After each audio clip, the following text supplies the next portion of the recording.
തൻ്റെ കണ്ണാടി വിറയ്ക്കുന്ന കൈകൊണ്ട് ഉരുമാറ്റി അയാൾ പൊട്ടിക്കരയുന്നു. എന്ത് ചെയ്തിട്ടാണ് ഞാൻ ഇവിടെ വന്ന് പെട്ടത്?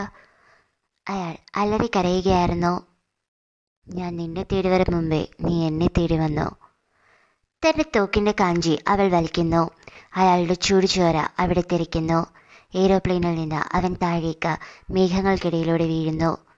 ഇങ്ങനൊരു മരണമല്ല ഞാൻ അർഹിക്കുന്നത്. അവന്റെ കണ്ണുകൾ തുറക്കപ്പെടുന്നു. 7 വർഷം മുമ്പുള്ള ആ ദിവസം ഒരിക്കലും മറക്കാൻ സാധിക്കില്ല.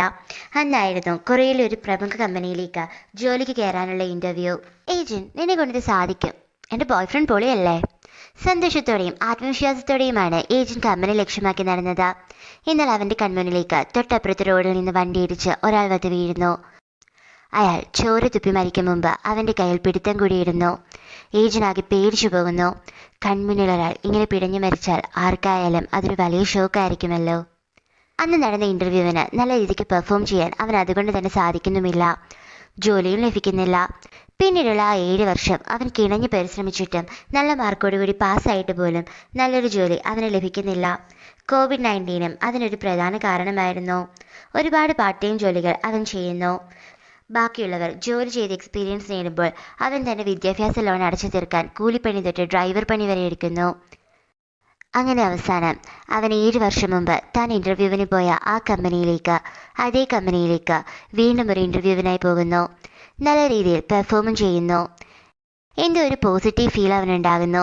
ഇന്റർവ്യൂ കഴിഞ്ഞിറങ്ങിയപ്പോഴാണ് ആ കോൾ അവന് വരുന്നത്. അവന്റെ ഒരു കൂട്ടുകാരൻ വഴി ബിറ്റ്കോയിനിൽ തന്റെ സമ്പാദ്യം മുഴുവൻ അവൻ ഇൻവെസ്റ്റ് ചെയ്തിരുന്നു. ബിറ്റ്കോയിൻ സ്കാം ആയിരുന്നുവെന്നും ആ കൂട്ടുകാരൻ മുങ്ങിയെന്നും അറിയിച്ചുകൊണ്ടുള്ള വാർത്തയുമായിരുന്നു ആ കോൾ വന്നത്. അവൻ പോലീസ് സ്റ്റേഷനിൽ പോകുന്നുണ്ടെങ്കിലും തെളിവില്ലാത്തത് കൊണ്ടൊന്നും ചെയ്യാൻ പറ്റില്ല എന്നായിരുന്നു അവരുടെ മറുപടി. തന്റെ ജീവിതകാലം കൊണ്ട് സമ്പാദിച്ചതെല്ലാം നഷ്ടപ്പെട്ട് തകർന്ന ഹൃദയവുമായി കാമുകിയെ കാണാൻ അവളുടെ വീട്ടിലേക്ക് ചെന്നതും അവൻ കാണുന്നതോ അവളും മറ്റൊരാളും സംസാരിച്ചു നിൽക്കുന്നതാണ്. കാമുകിക്കും തന്നെ വേണ്ടാതായി എന്ന് മനസ്സിലാക്കി ആ ബന്ധം അവിടെ ഉപേക്ഷിച്ച് അവൻ തന്റെ വാടക വീട്ടിലേക്ക് ചെല്ലുന്നു. വാടക കൊടുക്കാത്തത് കൊണ്ട് സാധനങ്ങളെല്ലാം പുറത്തിട്ട് ഹൗസ് ഓണർ വീടും പൂട്ടിപ്പോയിരുന്നു. മഴയത്ത് ആ സാധനങ്ങളെല്ലാം നനഞ്ഞ് നശിക്കുന്നതും കൂടി കണ്ടതോടെ അവന്റെ മനസ്സാകെ മടുക്കുന്നു. ഫോണിൽ ഇന്റർവ്യൂ ഫെയിലായി എന്ന മെസ്സേജ് കൂടി വന്നതോടെ അവൻ ആ തീരുമാനമെടുക്കുന്നു. അതെ, ഇനി ജീവിച്ചിരുന്നിട്ട് കാര്യമില്ല. ആ കെട്ടിടത്തിന് മുകളിൽ നിന്ന് അവൻ താഴേക്ക് ചാടുന്നു. മുകളിലത്തെ ഫോണിൽ ആരോ വിളിക്കുന്നുണ്ടായിരുന്നു. അമ്മ എന്നായിരുന്നു അതിൽ തെളിഞ്ഞു നിന്നത്. ഇതെന്താ ഇരുട്ട? ഞാൻ മരിച്ചോ? അവൻ കണ്ണിലെ മൂടൽ മാറ്റുന്നു. ഇതെന്താ എയറോപ്ലെയിനോ? ആഫ്റ്റർ ലൈഫിലേക്ക് പ്ലെയിൻ വഴിയാണോ പോകുന്നത്? തന്റെ റിഫ്ലക്ഷൻ ഐപാഡിൽ കണ്ടതും അവൻ ഞെട്ടുന്നു. ഇതാരാ? അതെ, അത് അവന്റെ മുഖമായിരുന്നില്ല. അപ്പോഴാണ് കൂളിംഗ് ഗ്ലാസ് വെച്ചുകൊണ്ടിരിക്കുന്ന ഒരു സ്ത്രീയെ അവൻ കാണുന്നത്. എന്റെ വേദന ഇല്ലാതാക്കാൻ പറ്റിയ ഏക വഴിയാണ് മരണം. മരണത്തെ എനിക്ക് ഭയമില്ല. അതെന്റെ ആത്മഹത്യക്കുറിപ്പല്ലേ? നിങ്ങളാരാ? നീ മരിച്ചു. ഞാനാണ് അതിന്റെ തെളിവ്. അവർ കണ്ണാടി ഊരുന്നു. കത്തിയെരിഞ്ഞ് അവരുടെ കണ്ണിലേക്ക് നോക്കിയതും അവൻ ഒരു നീണ്ട ഭീകരമായ സ്ഥലത്തേക്ക് എത്തിച്ചേരുന്നു.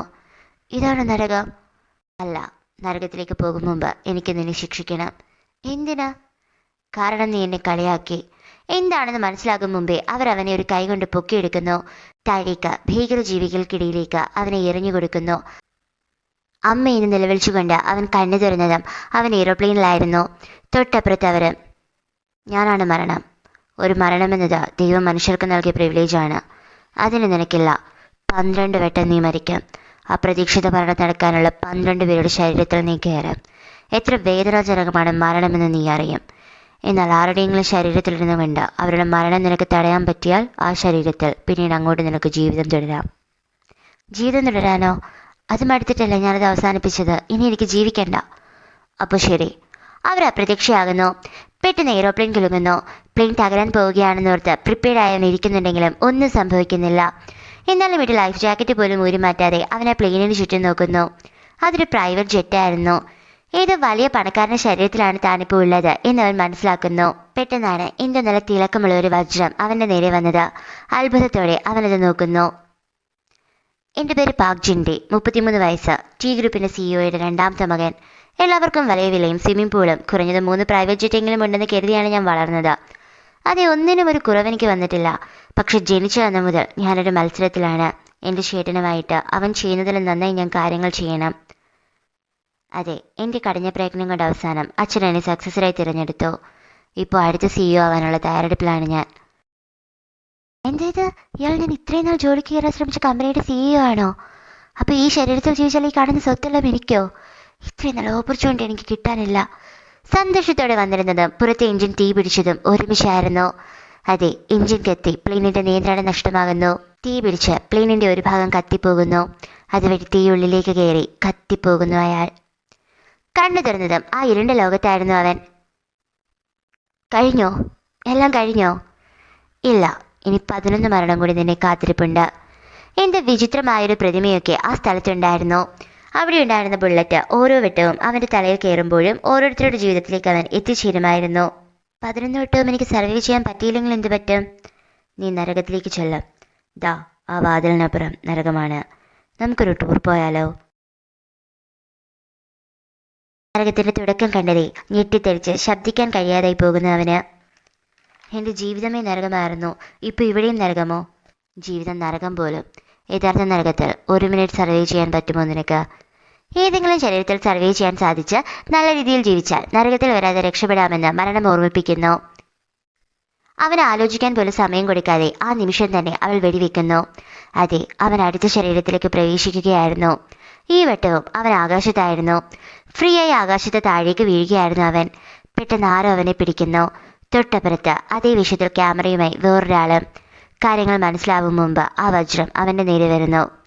എൻ്റെ പേര് ജെസോപ്പ്, വയസ്സ് 38. ചെറുപ്പം മുതൽ സാഹസികത എനിക്ക് ഇഷ്ടമാണ്.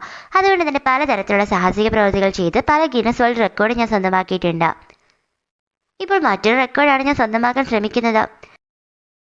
8000 മീറ്ററിൽ നിന്ന് പാരഷൂട്ട് ഇല്ലാതെ താഴെയുള്ള സേഫ്റ്റി നെറ്റിൽ ചെന്ന് വീഴുക. ഈ റെക്കോർഡ് വിജയിച്ചാൽ എനിക്ക് $3 ബില്യൺ സ്പോൺസർ തരാമെന്ന് പറഞ്ഞിരിക്കുന്നത്. ലോകം മുഴുവനുള്ള ആളുകൾ സോഷ്യൽ മീഡിയ വഴി ഇത് കാണുകയാ. ഓരോ ബോഡിയിൽ കയറുമ്പോഴും അവരുടെ ഓർമ്മകളും അവരുടെ പ്രത്യേക കഴിവുകളും അവന് ലഭിക്കുമായിരുന്നു. 3 ബില്യൺ എന്ന് കേട്ടതും അവൻ തന്റെ പിടുത്തം വിട്ട് സ്വയം ഏറെ ബാലൻസ് ചെയ്യുന്നു. അതെ, എങ്ങനെയെങ്കിലും സർവൈവ് ചെയ്യണമെന്ന് അവൻ ഉറപ്പിച്ചിരുന്നു. TV റേറ്റിംഗ്സ് 17% കൂടുതലായിരുന്നു. ചാനൽ മേധാവി അത് 25% കൂടുതലായാൽ എല്ലാവർക്കും പെയ്ഡ് വെക്കേഷൻ തരാമെന്ന് ഉറപ്പും കൊടുക്കുന്നു. അതെ, ലോകമെമ്പാടും ആളുകൾ അവന്റെ ലാൻഡിങ്ങിനായി കാത്തിരുന്നു. പതിയെ അവൻ നെറ്റിനോടടിക്കുന്നു. ടപ്പ്! എല്ലാം പെട്ടെന്നായിരുന്നു. നെറ്റിനപ്പുറം തറയിലേക്ക് തലയിടിച്ച് പൊട്ടിത്തെറിച്ച് അവൻ മരിക്കുന്നു. സാർ, റേറ്റിംഗ് 30% കടന്നു.